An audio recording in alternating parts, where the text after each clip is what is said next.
Welcome to the Feel Better, Be Better show. Kate and Nevada have spent years exploring ways to live a healthy athletic lifestyle, and this show is all about sharing that knowledge and experience with you. Today, Kate and Nevada welcome a special guest with their own unique experience and advice for living a better and healthier lifestyle. All right, everyone, we just had an amazing show with Adam, like we talked about previous show going on there. He does the Decide Your Legacy podcast. And what all we go over today? Lots of stuff about performance and anxiety and parenting kids and sports and how it relates to life and all the things. I've heard of anxiety before. Yeah, sure. Just heard of it. I think you saw some for me last night when we were playing. Yeah. But anyway, really great stuff. I really hope you guys check out Adam's podcast, Decide Your Legacy, and everything there, but hope you enjoy the show. So one of the girls that we coach or whatever, she's down in Oklahoma playing with the guest team. One of the first times they ever did it. It's kind of cute though. The girl and the parents both asked us for permission. Which is awesome. You know, they respect us that much to do that. Yeah. But we're like, no, go, please. I hope things work out great. You know, what do you need or whatever? It was really interesting. It was really kind of funny how it went. And so, we were on the way over here, text them, find out what happened or whatever. You know, I want to see how she's doing. And so that's why I guess she struggled a little bit. So I was like, Kate was like, I'm going to ask you a video of her batting. And I'm like, yeah, that'd be great. You know, have to send it over. So I was just checking to see if we actually got the video yet. She didn't play till tomorrow morning though. So that'll be the earliest. But yeah, her one at bat, she didn't do so hot in, and it was like, okay, well, let's see if it was your swing was fine and you're just in your head, or if you're just behind, or if something breaks down in your swing or what's going on. And, you know, a whole different dynamic with different girls and different coaches. And there's a lot there. Well, it's a lot of mentality on that. Which is kind of why we're here to talk today. Yeah. You know, we kind of really wanted to bring you on, and because we deal a lot of times with the players and their parents. Yeah. And that's kind of a tough thing between, you know, as kids are growing up, you know, you got a lot of dads that are coaching, you got a lot of kids that are trying to impress and everything like that. So I kind of want to hear your side of it. I know it's not, I wouldn't say I don't know if it's your specialty, but I think you definitely can have a very unique perspective from it. Well, there's a lot of pressure for sure, you know, and performing under pressure can come from external sources like your parents, you know, or it can come from inside. And I think it's really better when it comes from inside, but it's the right kind of pressure. I think in psychology and performance psychology, there's a ton of studies about how people do better when they relax and when they learn to just let go. So it's almost there's an inversely proportional relationship to expectations that others have for you and that you have for yourself and your actual performance. Mm-hmm. So you can see people's stress level decrease significantly as their expectations become healthy. I'm not saying to have no expectations at all, but they become healthy, realistic. Mm-hmm. And they're also based on something internal that is like, this is my definition of success. You know, so if you go out and you do your best and you learn and practice these new tips that you've been given from your coach, and you end up letting go. And even though it didn't go exactly the way you wanted it, it's been a successful at bat, or it's been a successful game. Mm-hmm. So, you know, similar thing is where you go to get lessons for golf, and great golf PGA Tour pros the ones that the teaching pros will tell you to, you know, don't think about what I'm teaching you when you get out actually on the course, you know, let go and then just do your thing. And, you know, if you do in the golf cart, you think about whatever that tip was, but, you know, when you get up to swing, let go, let go. So, this is a great topic. Because it relates to not only to sports, but anywhere in life where you feel some type of pressure to perform, whatever it may be. I'm sure you guys feel in your jobs at times pressure to perform, and it could be external. It could actually be the parents putting pressure on you potentially. Oh, we're paying you, you know, or the boss. Or the boss. Mm-hmm. Yeah, exactly. So and a lot of times too, the pressure we put on ourselves, and this relates to kids and adults so much, is that it's manufactured. I love it. There's a big book for Alcoholics Anonymous. It has old writing. It was written in the 30s, and it calls it the magic magnifying mind. I think that's a great term for how our minds can function when we feel like we have this pressure that really is unhealthy. It's pulling things out of thin air. You know, they're judging me. They're looking at me. If I don't succeed in this game, then I'm a failure for the future. And it's the magic magnifying mind, which is extremely powerful.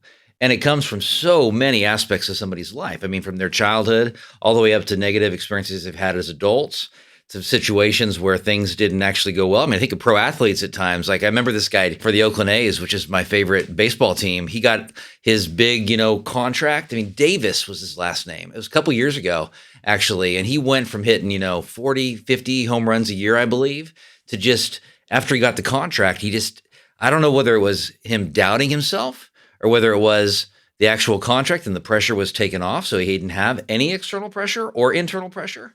But some pressure is good. It's just this happy medium where you can find this healthy level of expectation. Well, it's kind of one of those things where you kind of have to focus and not focus at the same time, which is one of the hardest things. It's like I want to be able to focus like on this one little thing so I don't get so crazy on all of the things. Absolutely. If it's one little thing that you're working on to improve, and that is okay if you can still get up to the plate and let go of it. I mean, because if that's going through your mind, then you're not really focusing on the ball. And I didn't play baseball. I mean, I played football and basketball. So a lot of my references going to relate to a different sport. And I play golf some, although the guy that records this podcast is a good golfer. I'm not really a good golfer. But very similar. But I think of a lot of times when I speak, I mean, because when I get up on stage, I'm always nervous. And I'm always nervous for a podcast. I mean, even this today, I was driving over thinking, gosh, when am I ever going to get rid of the nerves? And no, I mean, but the self-talk that I have can make a huge difference if I'm aware of it. This is the normal thing for my mind to do to try to keep me safe. And I can start telling myself the truth. And I mean, I basically was getting up to bat the other day, speaking to a big company in town, to their human resource department. And I wasn't prepared. I mean, I was prepared because I knew the content. I'd spoken about it before, but I didn't spend time in advance preparing. I woke up, I got some things done. I was there on time. I was able to interact. And I was about to kind of get up on stage in front of everybody. And I was thinking the normal kind of stuff. Like, I'm going to fail. They're going to judge me. Somebody's going to go away from here and say something negative about me. Sorry, it's exactly what you expect when you're bringing you in to talk. I'm like, but you're totally going in there going, I'm going to fail. Absolutely. I mean, I do it because my mind is no different than anyone's mind. I mean, I'm a fellow traveler. I have the same struggles, and it doesn't actually ever go away. I mean, it's just that I've learned to talk back to it because I have this narrative that I say, if I help one person in the audience, it's worth it. I have valuable information that they're not necessarily going to have. They're no better than me. I'm no better than them. I can have fun. Sure. Who knows what kind of life this information could change?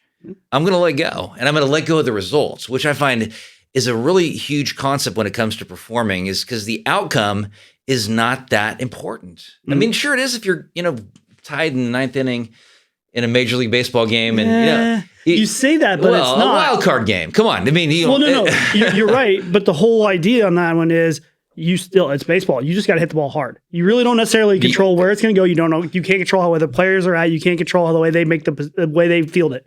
So your whole mission the entire time is still hit the ball hard. Yeah. Which is, I mean, it's hard enough. I'm not saying there isn't pressure, but really when you boil it down, it's that simple. It's that simple, but it's a one and done. So, I mean, it's like tonight, the guy hit a pressure shot. 3 strikes. Well, you do. But, I mean, we just watched the Final Four, and the guy hit a buzzer beater shot to win. I mean, but they're done. The whole tournament's over for them if they lose, obviously. Yes. So, and I love those wild card games in the NBA and in Major League Baseball. They're so fun to watch because of the pressure. But you find that the people that do the best really don't have the same kind of pressure that we think they have. They're getting up to play. They're doing what they already know how to do, and they're trusting themselves. Well, see, now I kind of got to bring it back because there's a technique that I do, especially in baseball, softball, and 9 times out of 10, Kate can chime in on this one, but especially as I tell a story. I had a kid I was coaching for years, very fundamentally sound. I was friends with his dad. We worked for years, so I mean, he really did about everything right. And his head got in the way. Yeah. Stop me when you've heard this story. Well, I kind of had moved on. I wasn't able to coach him that next year. And so all of a sudden, the dad is texting me. He's like, hey, something's wrong with his swing or whatever. Can you maybe come take a look? And I'm like, sure. Kind of busy though. Can you send me a video? Sends me a video. I look through it real quick. Swing looks perfect. There's nothing wrong with this kid's swing. And I'm not surprised at all. He's a great hitter. So I text him back and I say, okay, tell him to go a little wider in his stance, open it up a little bit, and really focus on a light step. Stop smiling. It's always wider stance with me. You sound like a PGA, professional at a golf course. Giving lessons. Yeah. But anyway, so a couple hours goes by and he texts me back. He's like, "Oh my Lord, how did you see that? He hit amazing after that."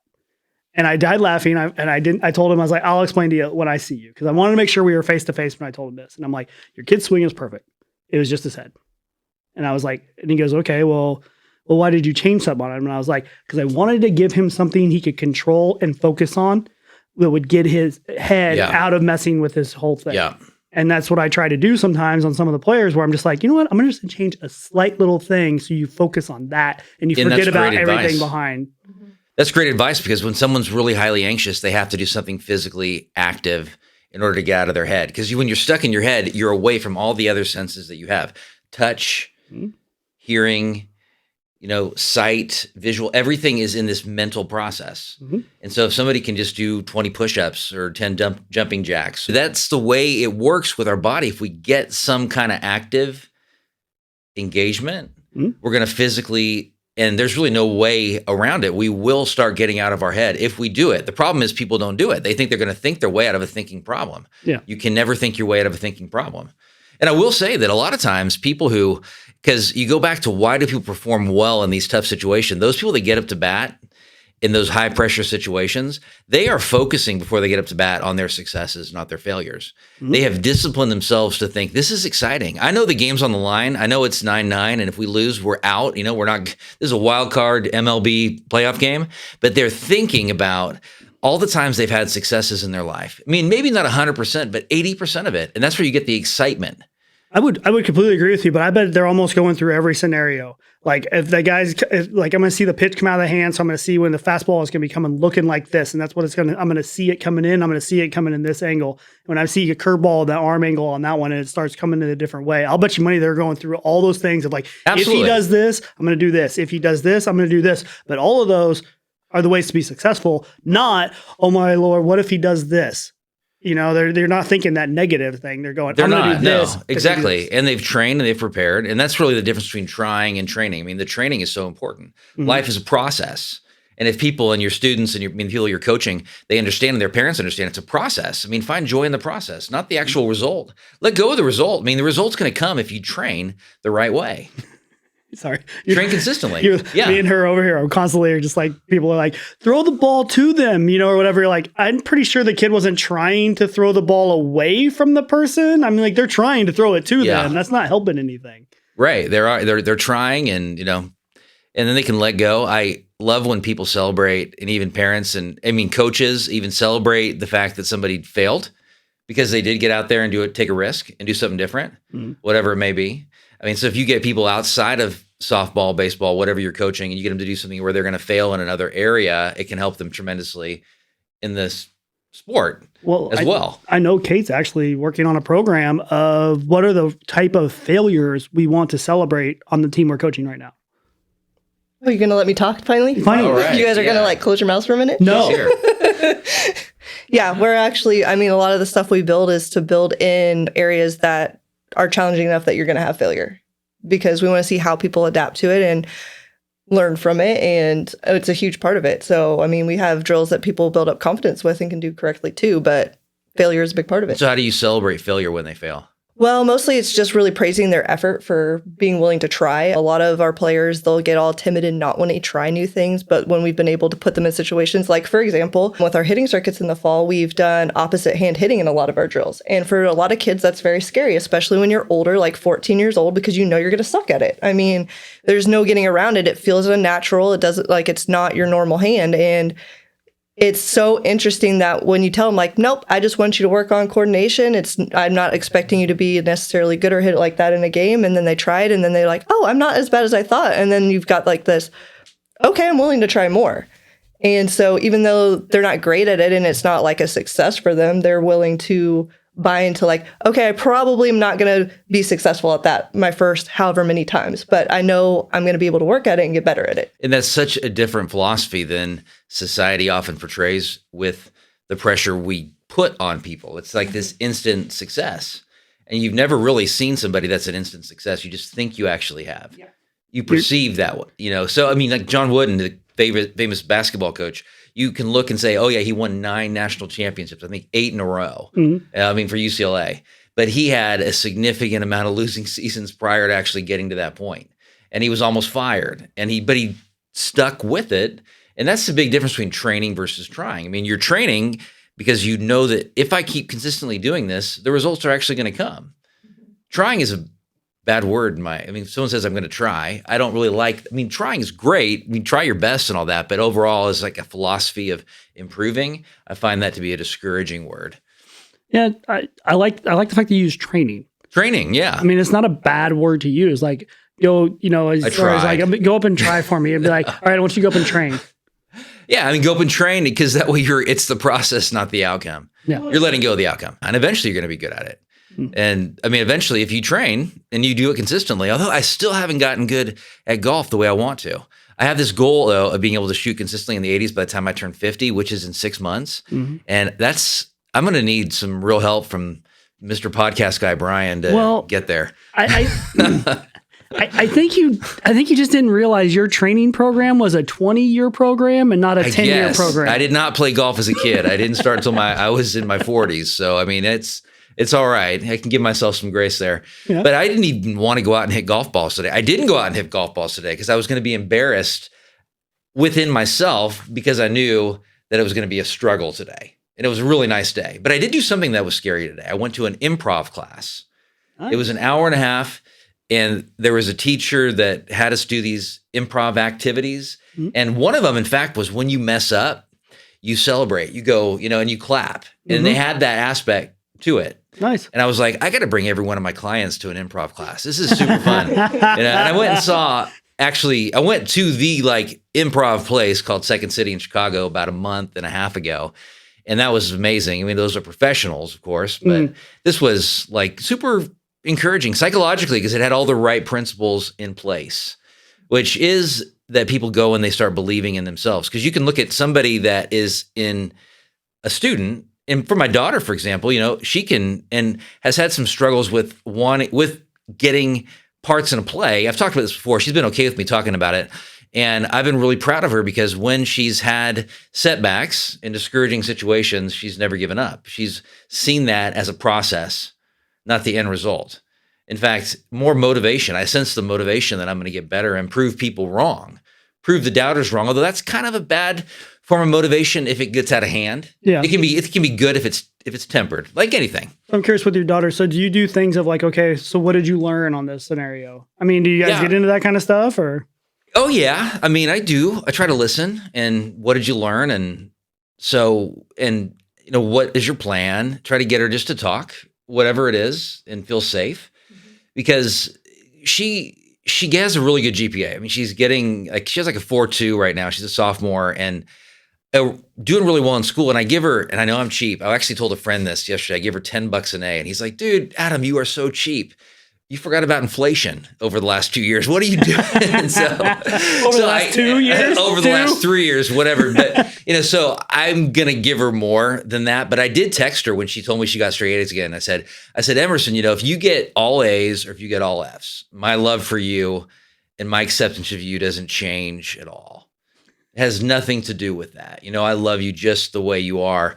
And then she read it, and then she loved the comment. But I thought, what a great, I will just blatantly being honest with you. I talk to friends a lot about how to be a good dad. I mean, it's not the easiest thing in the world. So I get tips from other friends that are good dads. And I meant every word I said.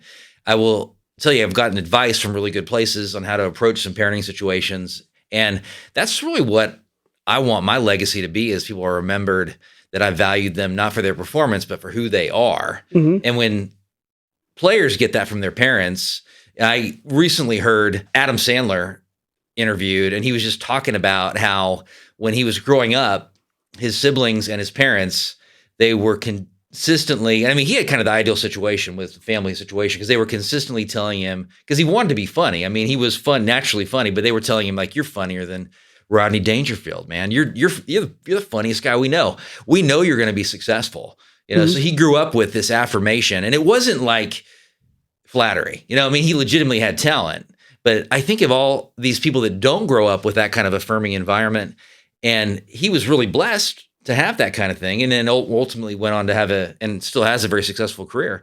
But regardless of the home environment you have, even if you don't have that kind of love and acceptance, you can still perform at a very high level. Because some people use the fact that they were criticized and that they were judged in their home and they were made fun of for being, a comedian or artistic when the family was athletic or whatever. And they had negative feedback. They've used that to say, hey, I can rise above it and I'm more powerful than that negative feedback. And, almost becomes their motivation. It becomes their motivation. It can be a very healthy thing. It's like, that's not true.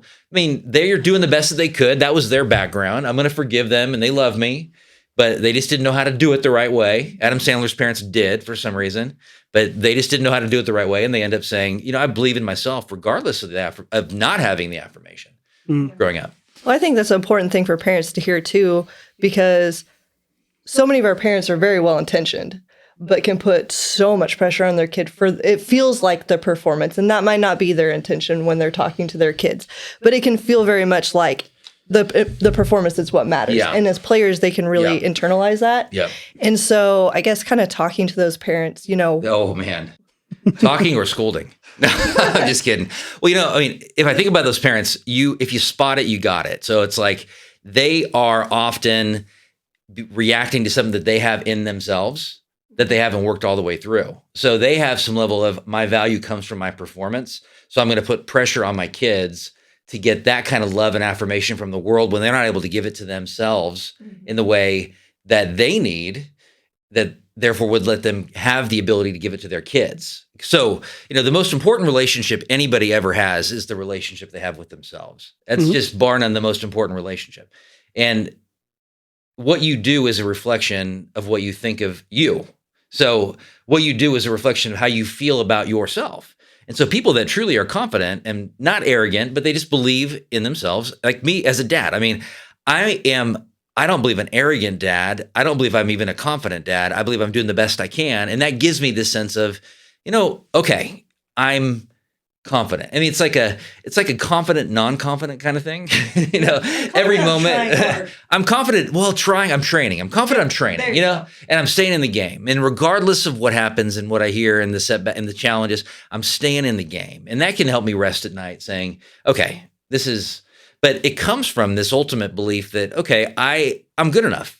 I wouldn't have this 16-year-old daughter if I didn't have the ability to be a parent and handle this situation. And the self-talk that I give myself is a lot better than it had. I mean, it depends on kind of the life circumstances. I mean, when I went through some challenging situations over the last 5, 6, 7 years, of course, my self-talk is impacted by that because it's like, how did I get myself into this? You loser. What's wrong with you? No one else has this struggle. It's personal, right? No one else has this struggle. Everybody always says that. It's like well, because we personalize it. It's like, no one can relate to this. Yeah. And no one actually is going to love me anymore or care. I mean, the reality is that like when we are at our worst and we're emotionally vulnerable. So think about when you wake up in the middle of the night worrying, which people do oftentimes. And the reason when they wake up in the middle of the night worrying, it's hard to kind of get out of that is because their brain's tired. And just after not getting a good night's sleep, your brain's tired. I mean, you're more apt to being negative, especially after 2 nights of not getting good sleep. And the big negative self-worth things that I think these parents struggle with because they're human, just like me. I mean, is that I'm not good enough. Like I'm unworthy. I'm helpless. I'm unlovable. I need to show the world that I'm worth loving rather than saying to themselves, I'm powerful. I can handle it. I can get through this. Yeah. I am worthy. Sorry. I think of all the scenarios started this, like whenever I get in that situation where I see a parent that is getting very frustrated with their kid because they want them to be almost perfect little people, which I mean would be great, of course. But what I do is I usually try to go over there and I try to get a chance where I talk to them, get them after they're a little calm, be like, if we can get their feet set, I have to start laughing. That's the solution to everything. Get their feet set. Always. But if we can get their feet set and line up, they'll throw a real good pitch or whatever sport we're in. If we can get their base set on this or whatever. So let's really focus on that. And maybe then we can get away from doing like, I just need you to be good. I think that's the big thing. I always try to go back and try to make it more of a conversation. Because if you try to be like, oh, don't tell them that, tell them this. Now you're becoming an adversary with the parent almost. Absolutely. And you can even talk about something totally unrelated to softball And that could be better than actually talking about the actual strikeout or whatever it is they're frustrated about. So you talk to them about, they got a Kansas City Chiefs sweatshirt on and what'd you think of the Super Bowl or something, gets their mind off of actually focusing, hyper-focus, because that's what anxiety does. I mean, that magic magnifying mind, it hyper-focuses on something, and we put so much pressure on that one situation, and it becomes a safety issue. Like my child's safety and their future is dictated by how well they do in this specific situation.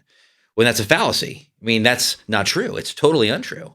In fact, I find most parents will respond really well just to seeing really good, solid performance psychology research. I mean, what's out there, because that data will clearly indicate that when people put a stress level on a scale of 1 to 10, and the performance stress is like at a 10, that their child's performance is going to decrease significantly. Yeah. That they have to realize that if they can help their child have confidence, true belief in themselves, and then be able to shake off the failure, not defining failure as a bad thing, actually finding it as a part of the process. Yep. Then they're going to help their child see that, it's just softball. It's like, it's just money. It's like, there are some things that are really important, like your health. You neglect it, you can ruin your health, and that's not a good thing. I mean, it's a life. But some things are external, and of course they relate to life, and they're important and they have value, but your value as a person is 1,000 times more important than this in success in softball. Sure. And the crazy part about that is once people start believing that, what do you think happens to their softball skills? Well, they get better. They get better. Yeah, they get better. Yeah, exactly. Sorry, I can't even say anything. It's going to be better. Well, that's absolutely the whole thing. I was thinking today as we were preparing for this, because I did not play football in middle school. I started playing football in high school, and I was not a great football player. I was a decent football player. I was voted most improved my senior year. I was a hard worker. I've always been a freaking hard worker. I'm the guy that can go and do the work. Sure. And I'm not afraid of doing the work. I'm not afraid of the training. I did not play outside linebacker, I don't believe, for any play the entire season until this last game. That was significant. Basically, I would go in at the very end of the game, when the score was not on the line. But the outside linebacker who I backed up got hurt. Oh. And Teddy Bruschi played on the other team, which he went on to have a great NFL career with the Patriots. Yeah. And he was like the big name guy he was a year older than me, but a big name guy in Sacramento football. And so I was like, oh my gosh, I'm playing. And we had to win this game to go to the playoffs. And so I get in, and of course they run an option right at me because they see that I'm brand new in the game. And the quarterback keeps the ball, and I had the quarterback, and I crushed him. Absolutely. And he fumbled, and we recovered.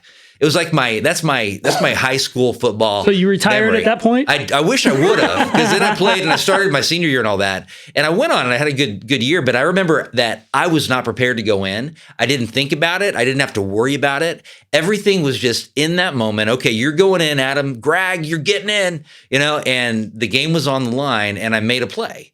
And of course, everybody was super excited about it and celebrated it and was great, but that didn't have time to let fear sit in. Mm-hmm. When I was a senior and I was playing and I knew I was going to start, I let fear sit in, and it hindered my performance significantly. I think now I had some serious anxiety that held me back all throughout my senior year, and could have been a much better player had I known what I know now. It's really hard to let go on that one.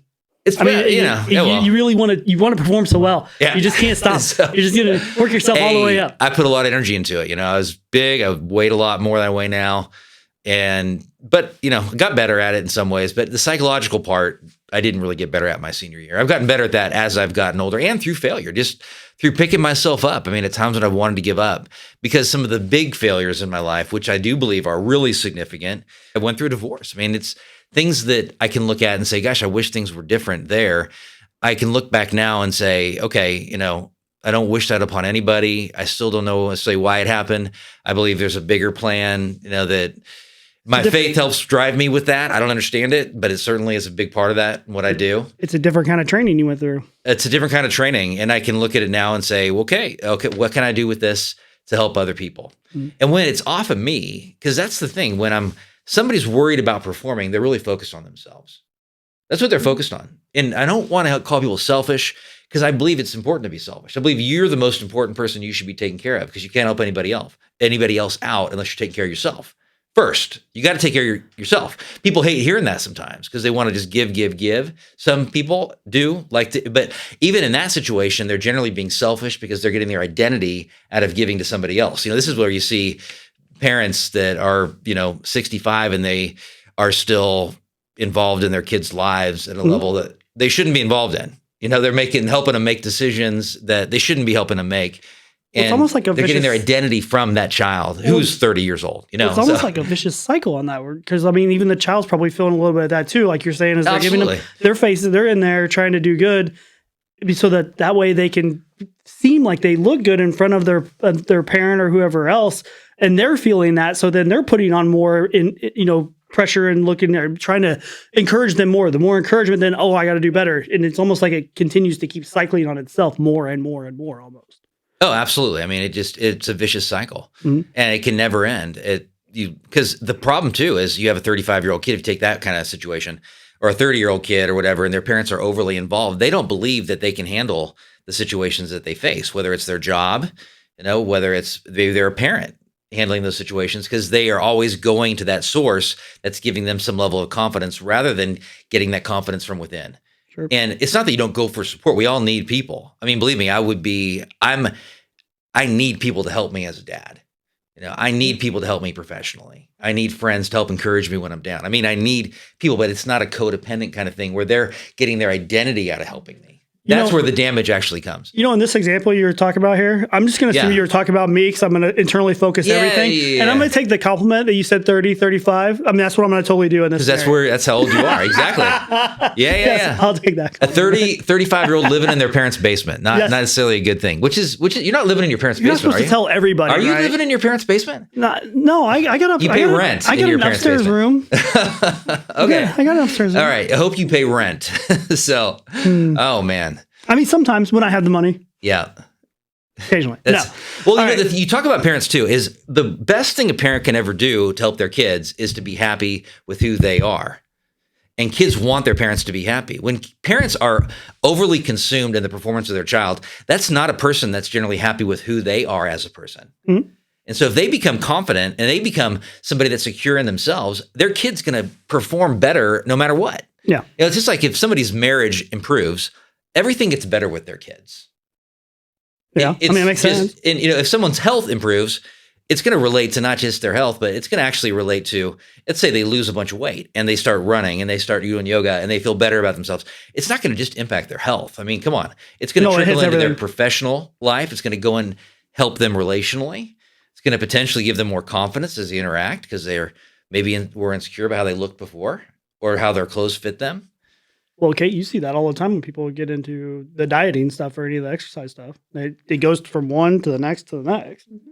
And you make one change and you see success in one area, then it often gives you confidence to say, I can make a change in another area. So somebody says, okay, I can, let's say, stop smoking, for example, and they actually do it for, 6 months. And they realize, man, this is hard and heck, which that is a really hard thing to do. So, and then they decide, I can actually be a leader at work and not be in this position where I never want to get promoted.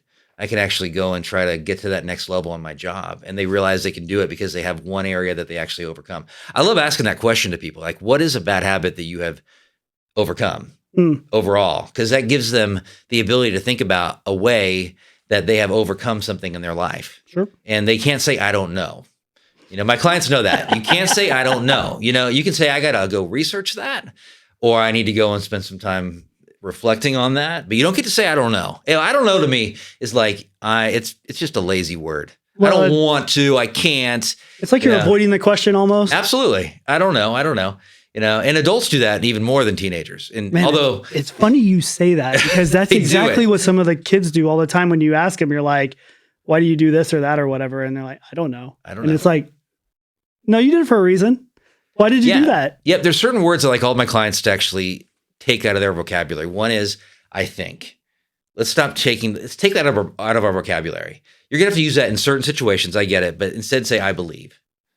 I believe, so I think that my swing is off, and say, I believe that this is off in my swing, or I think I messed up. No, I believe I messed up, or I believe, because that believe has this element of faith to it, and it's out of your head. It's like, I'm going to take this action, and words matter, and the language we use matters. And that's one thing parents have to realize, is that every word they say does have weight to it. Mm. And their body language has an impact. Well, it's really interesting because, I mean, as a parent, you say, I think you're doing this, whatever, incorrectly or something like that. But if you say, I believe we might be doing this incorrectly, I mean, just that change in those two is really a different statement almost. It is. And then to take out the word, I don't know, or I won't, or I must, I should, I have to. We need to research this. Let me look into and then it. saying things like, I can't. It's the worst problem I run into. As soon as I say, I'm sorry, did you say you can't or you won't? Yeah. It's a big difference. Yeah. I mean, because you're basically saying you won't. Yeah. I can, I have options, I have choices. I will train. Yeah. I will train. I won't try. I will train. And that makes a big difference. Just like recognizing that you're telling yourself before you get up to the plate that I got to get this perfect. I got to get this perfect. And then you replace that with, I'm growing. I'm learning. I believe. I believe I can do this. I believe I can do this. And they strike out. But still they have their head up high because they realize that I did change some things. No one knows what actually happened, even though you can get a great pitcher, I'm sure, that is just better than you at this point right now. Right. Well, it's a really interesting statement because it's not, I believe I can do this. Even if you don't do it, you still believe you can do it. Absolutely. You just didn't do it in that situation, but that's one of many in a process. Yeah. All right, I got an interesting one for you. I kind of wanted to see how you would do this. I mean, it almost might be you might have to bill me for this session. We'll see what happens. But I kind of wanted to tell you the parent-player relationship I had with my dad growing up. Yeah. And relating back to maybe some of the things that we can pull out on the anxiety scale and some of the pressure scale and stuff like that, maybe kind of just see where this thing goes. So my dad coached me all growing up, and my dad was great. I mean, he's really, really good at what he did. He cared a lot. I mean, all of this stuff, I'm truly I almost feel bad saying it because he really did. He loved us and everything we want to do. He was doing the best he knew how. Yes. And he was definitely doing the best he knew hard, and he dedicated, and he did numbers and found other coaches, did everything he can to make everything work great. And looking back on it, I think the biggest thing for me I ever felt was the fact that I was always had so much anxiety because I just wanted to be perfect. I wanted to go up and just be amazing at it. And when you're doing that, you almost break down. I mean, you just can't do anything. So I die laughing. Baseball was his game. So now I can coach it amazing because he spent so much time on me trying to get it to work. But now when I felt so much pressure, then you turn around in any sport that he really didn't know that much about, like soccer, and I just went and played, and I was great. Because I didn't have that pressure because anything I did was awesome. Yep. Because he didn't know that one.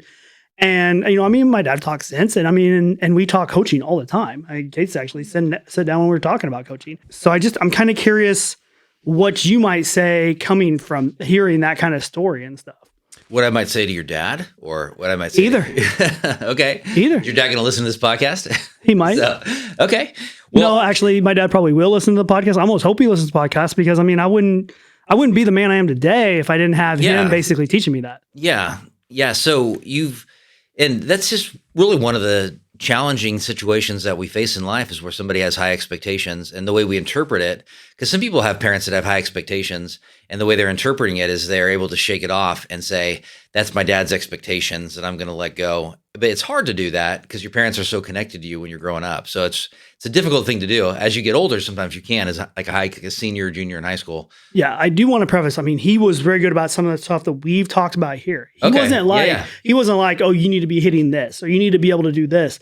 If anything, he was like doing the this, but because I could feel how much it meant to him, even though he was saying and doing all the right things.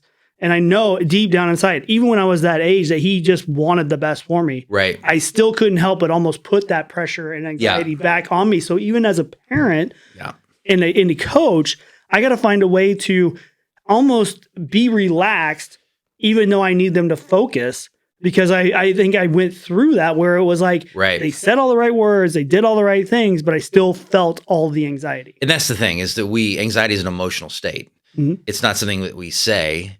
I can tell my daughter I love her and accept her, but I have to show that in how I behave towards her. So if she does get Fs, I'd have to prove I don't want her to get Fs, but I'd have to prove to her that I love her and accept her just the way that she is. And so I have to actually act as if I truly deep down believe that. So the situation with your dad, you had pressure, and just looking at it now, that would be such a reminder to parents that you may not realize how you're putting pressure on your child by your expectations that you carry with you. And it's so much of your body language and your tone and your seriousness. And maybe you go to the games and you can't laugh, and your child observes that you just don't have fun. I mean, it's like supposed to be fun, but it's so serious. And my child's 11 years old. And of course they're going to wonder, well, why is dad so stinking serious at these games? Yet he's fun on Sundays, and we're, watching NFL football and just, throwing the baseball around in the backyard and not actually at a baseball game. So we got to be mindful of how we carry ourselves and know whether are we making it about us, or are we making it about this child's well-being? And people could take offense to that when they hear that, but I hope it really sinks into the audience that we as parents have a responsibility to show our child that we believe in them regardless of their performance. No matter what they do, that we're going to love them and show them unconditional love. And as similar to you, Nevada, I have a dad who is a very high-performing person professionally. And he was kind of on his own at a younger age and had to grow up pretty fast. And then professionally in his career, I have never felt like he's not felt like I was a success, but I've put my own pressure to live up to something when I feel we're just successful in different ways. I feel I'm a success. I mean, maybe now for the first time of my life in the last few years, I've felt like a success professionally, which is crazy to think that, but it's just taken a lot of work for me because of pressure, because I'm a perfectionist, of course. I mean, I'm the 7-Up guy, they make it a 7 on a scale of 1 to 10. I'm a perfectionist. And it's amazing to me that you could recognize that you go out and play soccer and you would let go. You didn't have that pressure there, and you were able to just be yourself. And then probably were really good at that, yet you didn't train as much for it. No. Potentially. Not even close. Just played. Not even close. Just played. And so you're able to relax, which as parents and as coaches, if we can get and help our players to learn how to relax, which is not easy, it's not, but we have to be able to relax as parents, right? So we can model that to our kids. When they see us complaining about our job and worried about the presentation we have the next day and consumed in worry and workaholism, and they get that and they glean that from us as parents, then they're going to have that same kind of mentality and take that with them in whatever they do as well. It's just the way it works. You're the number one role model in their life. So is there maybe some perspective scenarios that we can pull out to where we can say, you know what, things are actually really good. Let's just see what how we can make them better. Oh my gosh, there are. And I really wasn't, because I would say that 8 years ago, I felt like a success.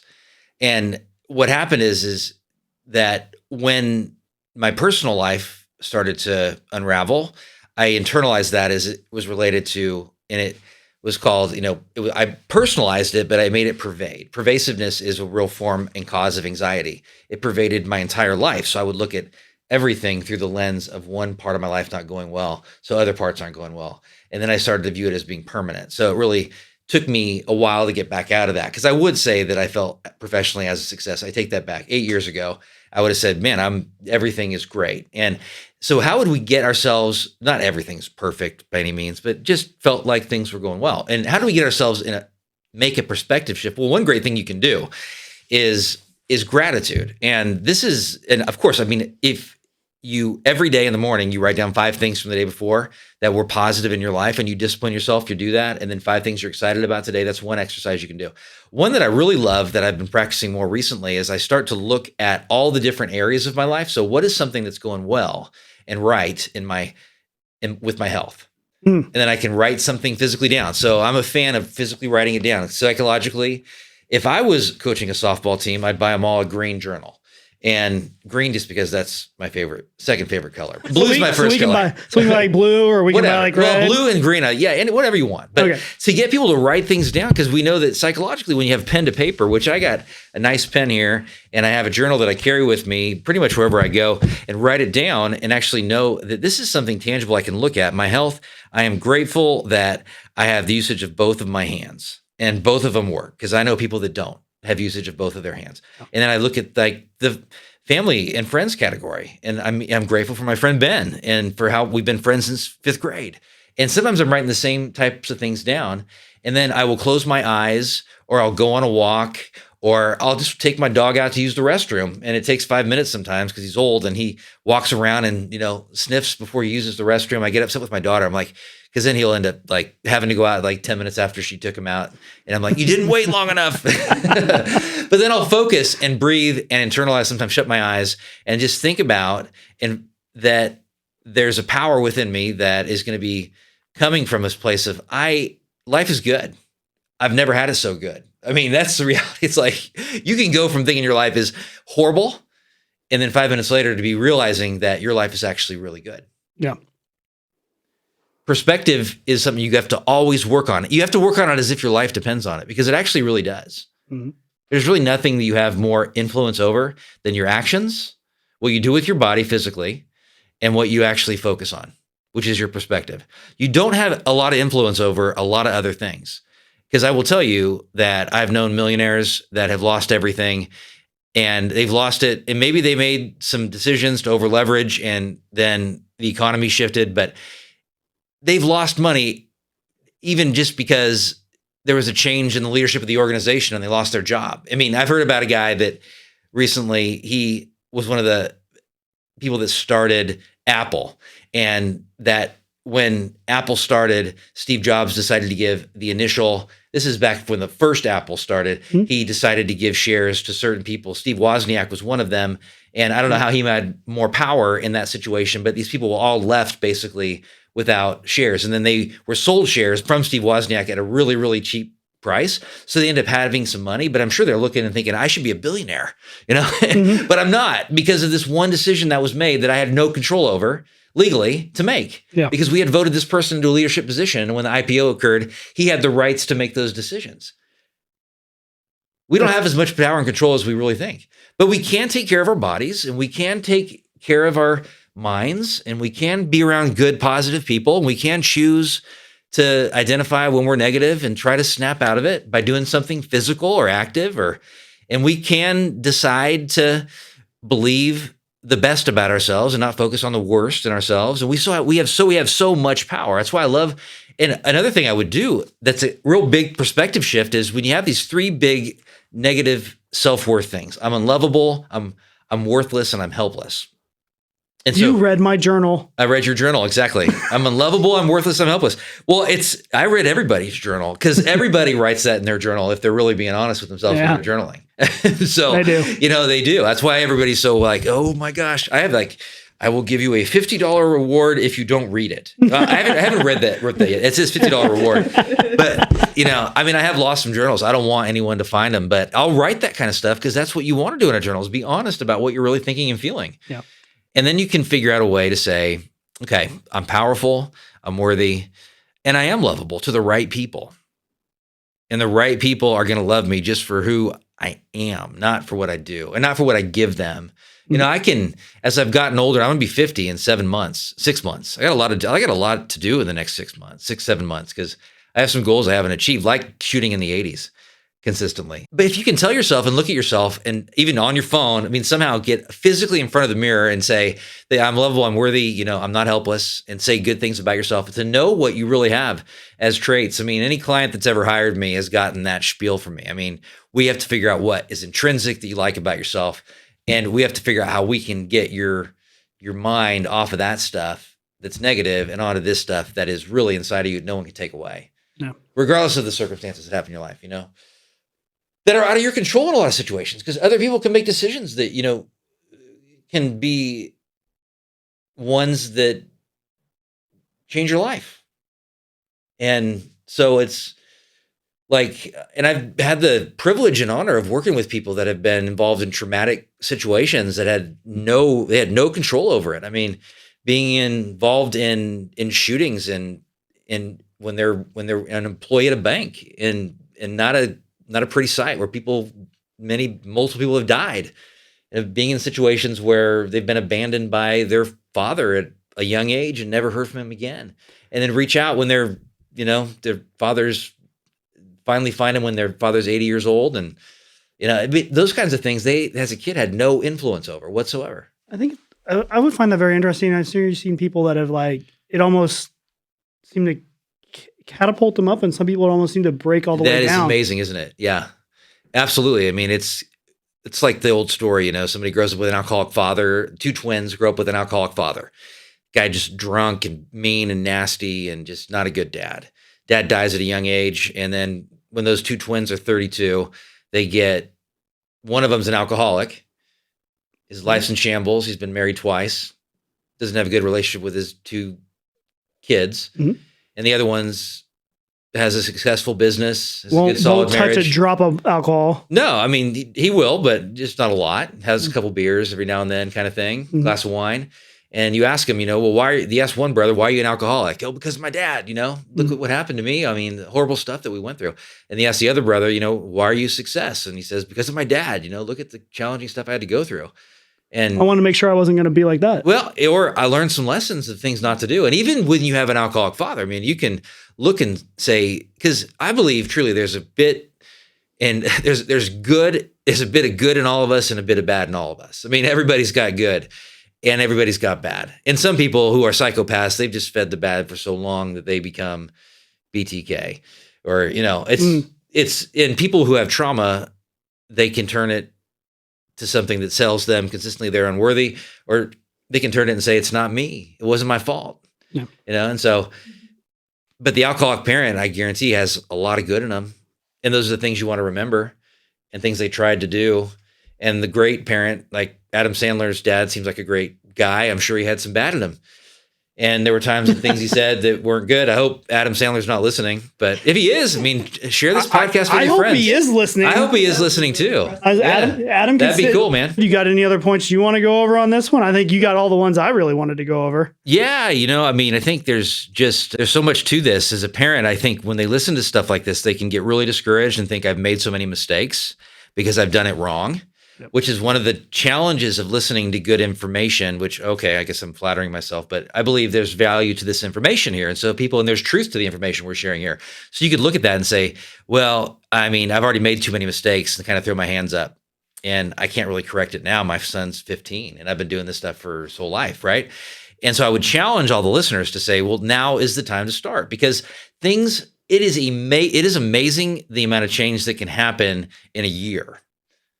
When we act as if nothing can really change, or sometimes we'll say like so much can change in a week, you know, really not a lot can change in a week, but you can start habits that can start changing things that are going to make significant changes in 3 months. And if you make these kind of changes over a 6-month period of time, and you start affirming and taking yourself out of their performance and realizing it's about character, it's about merit.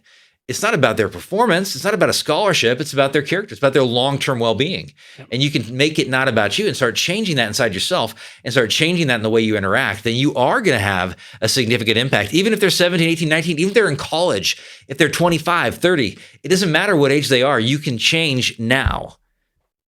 You can change now. And one of my core values is always hope. Mm-hmm. So when older people, and I define, well, let's say someone's 75 and saying they can't change right now. I got a huge problem with that. Yeah. Because you can if you want to. And I see way too many people who do make changes because they want to. Sometimes they're forced to because they have a heart attack, or their doctor tells them they're going to die if they don't stop eating this crap that they're putting in their body. And they actually go ahead and say, I want to be there for my grandkids.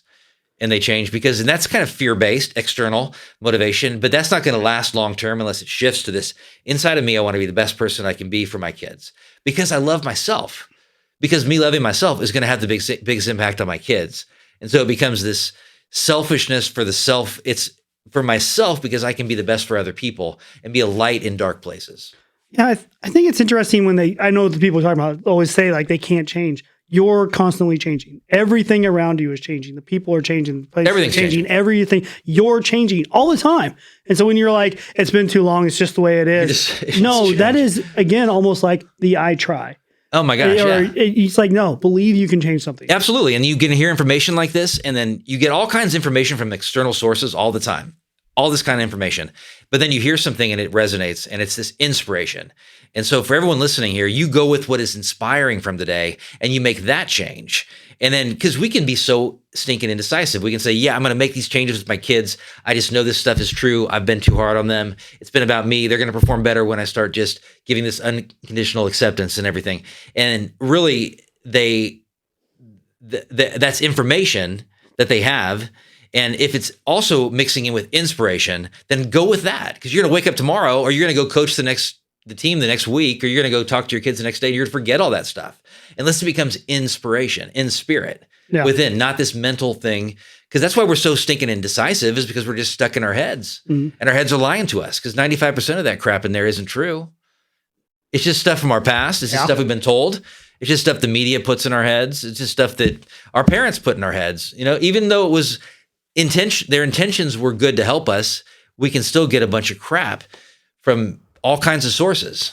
But there's truth that's going to just last. And so take the truth from today and apply that, and write it down somewhere so you can make a commitment and apply it right away. Like, apply it today. Go tell your kids you love them regardless of how they perform. Yeah. You know, you just say the words, give them a hug. No, just do what you can to make anything better. That's why take an action. You got to. All the kids we're coaching, I'm always just like, I just want them to be successful in going forward as much as they possibly can. Oh, and you see those basketball coaches that do that. John Wooden was like that. He made it his priority that you, as my player, my number one priority, and they saw it in him. You see Kareem Abdul-Jabbar talk about John Wooden. You see people who have played for him, and they will tell you, you know, that he cared about us as people and wanted us to succeed as people. And I believe that's why they won 9 championships, primarily more than anything. Well, that could have been his training the entire time, was learning how to connect that way. Oh, absolutely. And he did it. And he did it in an amazing way, regardless of the differences of whatever background or anything. I mean, he was a great man, and he had to train to get there. He was a disciplined person, but he was relatable. He wasn't perfect, though. Yeah, guys, it was a great show. Thank you for tuning in, and we'll see you next time. You guys have a good one. Okay. Thanks for having me. Thank you, Adam. Yeah. Thank you for watching. Kate and Nevada hope you've enjoyed this show and found it useful and empowering. If you have any questions or comments, please contact them at Kinetics.com. That's KNETICX.com. They're on Facebook, Instagram, and TikTok as well. And please write a review of the show. Kate and Nevada appreciate hearing the feedback, and they welcome your reviews, and your word of mouth will help others learn how to feel better and be better.